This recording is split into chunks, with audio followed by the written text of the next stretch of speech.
प्रिय विद्यार्थियों, मैं डॉक्टर वैशाली देवपुरा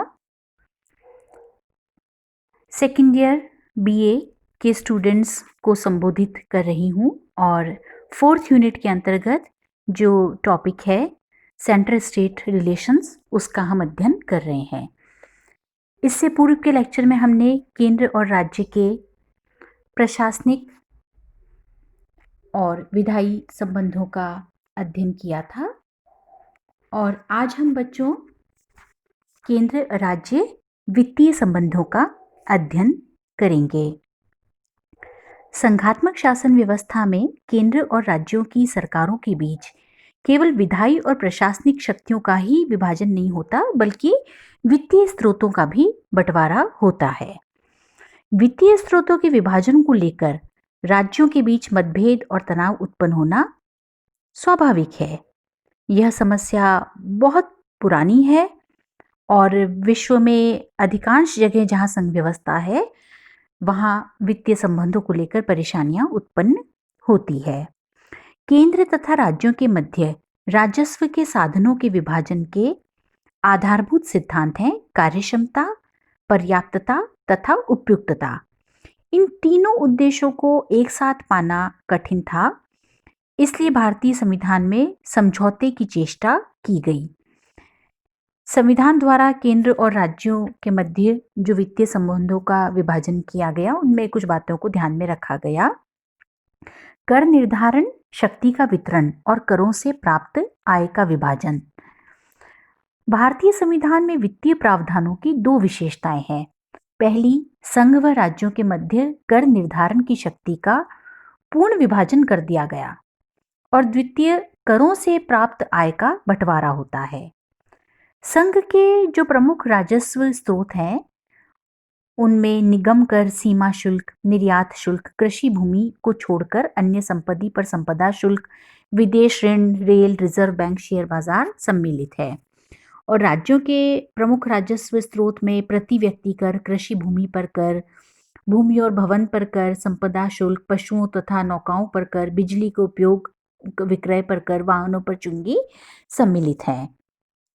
संघ द्वारा आरोपित तथा संग्रहित तथा विनियोजित किए जाने वाले शुल्क हैं बिल, विनिमयों, प्रोमिसरी नोटों, हुंडियों, चेक आदि पर मुद्रांक शुल्क और दवा, मादक द्रव्य पर कर, शौक श्रृंगार की चीजों पर कर और उत्पादन शुल्क। संघ द्वारा आरोपित तथा संग्रहित किंतु राज्यों को सौंपे जाने वाले कर हैं कृषि भूमि के अतिरिक्त अन्य संपत्ति के उत्तराधिकार पर कर, कृषि भूमि के अतिरिक्त अन्य संपत्ति पर संपदा शुल्क, रेल, समुद्र और वायु द्वारा ले जाने वाले माल व यात्रियों पर सीमांत कर, रेल भाड़े जो है और वस्तु भाड़ों पर कर, शेयर बाजार, सट्टा बाजार के आदान प्रदान पर मुद्रांक शुल्क के अतिरिक्त कर, समाचार पत्रों के क्रय विक्रय, उसमें प्रकाशित किए गए विज्ञापन जो है उस पर, और समाचार पत्रों के अन्य अंतर्राज्यीय व्यापार तथा वाणिज्य से माल के क्रय विक्रय पर कर। कुछ कर संघ द्वारा आरोपित व संग्रहित किए जाते हैं, लेकिन उनका विभाजन संघ व राज्यों के बीच होता है। आय कर का विभाजन संघीय भूभागों के लिए निर्धारित निधि तथा संघीय खर्च को काटकर शेष राशि में से किया जाता है। दूसरा जो बिंदु है वह है सहायता अनुदान तथा अन्य सार्वजनिक उद्देश्य के लिए दिया जाने वाला अनुदान। संविधान में केंद्र व राज्यों को 4 तरह के सहायक अनुदान प्रदान करने की व्यवस्था है। पहली, पटसन व उससे बनी वस्तुओं के निर्यात से जो शुल्क प्राप्त होता है उसमें से कुछ भाग अनुदान के रूप में जूट पैदा करने वाले राज्यों बिहार, पश्चिमी बंगाल, असोम व उड़ीसा को दिया जाता है। दूसरा, बाढ़, भूकंप व सूखाग्रस्त क्षेत्रों में पीड़ितों की सहायता के लिए भी केंद्र सरकार राज्यों को अनुदान दे सकती है। तीसरा, जनजातियों व कबीलों की उन्नति और उनके कल्याण की योजनाओं के लिए भी सहायक अनुदान दिया जाता है। और चौथा, राज्यों को आर्थिक कठिनाइयों से उबारने के लिए केंद्र राज्यों को वित्तीय सहायता कर सकता है।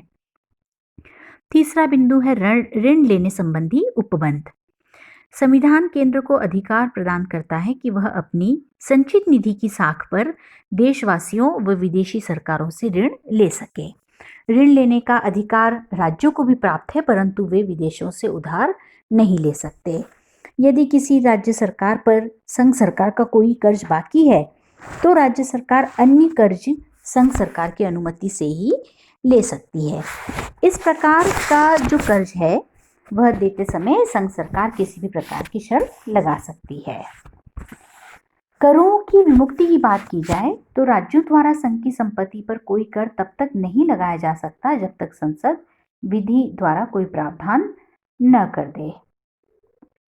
भारत सरकार या रेलवे द्वारा प्रयोग में आने वाली बिजली पर संसद की अनुमति के अभाव में राज्य किसी प्रकार का शुल्क नहीं लगा सकते। इसी तरह संघ सरकार भी राज्य की संपत्ति और आय पर कर नहीं लगा सकती। भारत के नियंत्रक महालेखा परीक्षक की नियुक्ति केंद्रीय मंत्रिमंडल के परामर्श से राष्ट्रपति करता है। भारत सरकार तथा राज्य सरकारों के हिसाब का लेखा रखने के ढंग और उनकी निष्पक्ष रूप से यह जांच करता है। नियंत्रक व महालेखा परीक्षक के माध्यम से ही भारतीय संसद राज्यों की आय पर नियंत्रण रखती है। वित्तीय संकट काल घोषणा की स्थिति में राज्यों की आय सीमा राज्य सूची में चर्चित करों तक ही सीमित रहती है। वित्तीय संकट के प्रवर्तन काल में राष्ट्रपति को संविधान के उन सभी प्रावधानों को स्थगित करने का अधिकार है जो सहायता अनुदान अथवा संघ के करों की आय में भाग बटाने से संबंधित हो। केंद्रीय सरकार वित्तीय मामलों में राज्यों को निर्देश भी दे सकती है। इस प्रकार हम कह सकते हैं कि भारतीय संघवाद की सामान्य प्रकृति केंद्रीयता के अनुकूल ही इन उपबंधों की योजना हुई है। केंद्र सरकार वित्त के क्षेत्र में राज्य सरकारों की तुलना में अधिक शक्तिशाली है। कई बार केंद्र और राज्यों के मध्य तनाव उत्पन्न होता है आपसी संबंधों को लेकर। वित्तीय साधनों के वितरण की जो प्रचलित व्यवस्था है, जैसे राज्यों को अनुदान और सहायता बहुत कम दिए जाते हैं जिससे वे अपने दायित्वों का निर्वाह नहीं कर पाते हैं। राज्यों को बराबर शिकायत रहती है कि केंद्रीय सरकार अनुदानों का वितरण करते समय पक्षपातपूर्ण उनसे आचरण करती है। तो वित्तीय साधनों के वितरण को लेकर राज्यों में असंतोष पाया जाता है और इस तरह की शिकायतें सामने आती रहती है। और हम यह भी देखते हैं कि जो राज्य हैं वो वित्तीय साधनों के लिए केंद्र सरकार पर ज़्यादा से ज़्यादा निर्भर होते जा रहे हैं। राज्यों की ऋणग्रस्तता में लगातार वृद्धि हुई है और इस तरह की स्थिति बन गई है कि ऋण अदायगी और ब्याज की रकम मिलकर नई केंद्रीय सहायता से अधिक हो जाती है, जिसका सीधा अर्थ है कि साधनों का वितरण विपरीत दिशा में हो जाता है। यह स्थिति केंद्र राज्य संबंधों के संतुलन की दृष्टि से उचित नहीं है। आलोचना का विषय यह भी रहता है कि केंद्र से हस्तांतरित होने वाली राशि का केवल 1/3 भाग ही वित्त आयोग की सिफारिशों पर होता है, जबकि 2/3 भाग वित्त आयोग के क्षेत्र के बाहर है। बंटवारे की यह पद्धति भी मनमाने ढंग की है, चाहे बंटवारा योजना आयोग द्वारा ही क्यों न हो। योजना आयोग की भूमिका को लेकर भी केंद्र और राज्य के मध्य विवाद बनते रहते हैं और राज्यों को सामान्यतया शिकायत रहती है कि योजना आयोग ने उनकी शक्तियों को आघात पहुंचाया है। 1967 से राज्यों में केंद्रीय सरकार और योजना आयोग का जो विरोध है वह करने की प्रवृत्ति उभरती चली गई है और यह भी मांग की जा रही है कि योजना आयोग के कार्यों को सीमित किया जाना चाहिए और जो अनुदान दिए जाएं वे सशर्त नहीं होने चाहिए। संविधान में के अनुसार अंतर्राज्यीय व्यापार के नियमन की शक्ति केंद्र सरकार में निहित है। केंद्र सरकार राष्ट्रीय और राज्य हितों या राज्य विशेष के हितों में समन्वय स्थापित करने के लिए कभी कभी हस्तक्षेप करती है, लेकिन कुछ राज्य इस हस्तक्षेप से नाराज होते हैं और केंद्र और राज्यों के मध्य विवाद की स्थिति सामने आती है। संविधान का अनुच्छेद 280 यह उपबंध देता है कि संविधान के प्रारंभ से 2 वर्ष के भीतर और उसके बाद प्रत्येक 5 वर्ष की समाप्ति पर अथवा उससे पूर्व यदि राष्ट्रपति आवश्यक समझे आदेश द्वारा एक वित्त आयोग की नियुक्ति करेंगे, जिसमें एक सभापति और 4 अन्य सदस्य होंगे। इस आयोग का कर्तव्य होगा कि वह संघ व राज्यों के मध्य करों के विभाजन, भारत की संचित निधि में से राज्यों को अनुदान देने, वित्त के स्थायित्व तथा राष्ट्रपति द्वारा आयोग को सौंपे गए विषयों के संबंध में सिफारिश करे। तो समय समय पर वित्त आयोग द्वारा सिफारिशें की गई है और केंद्र और राज्यों के जो संबंध हैं उनमें कई मोड़ आए हैं और उनको दूर करने का प्रयास भी किया गया है।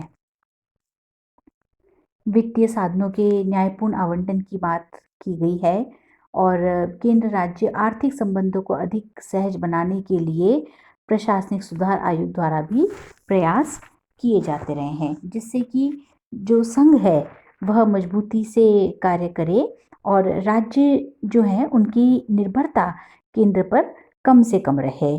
यह भी सिफारिश की गई है कि राज्यों को वित्तीय क्षेत्र में स्वायत्तता दी जानी चाहिए, जिससे कि वे अपना विकास कर सकें और उनके वित्तीय साधनों में वृद्धि होनी चाहिए।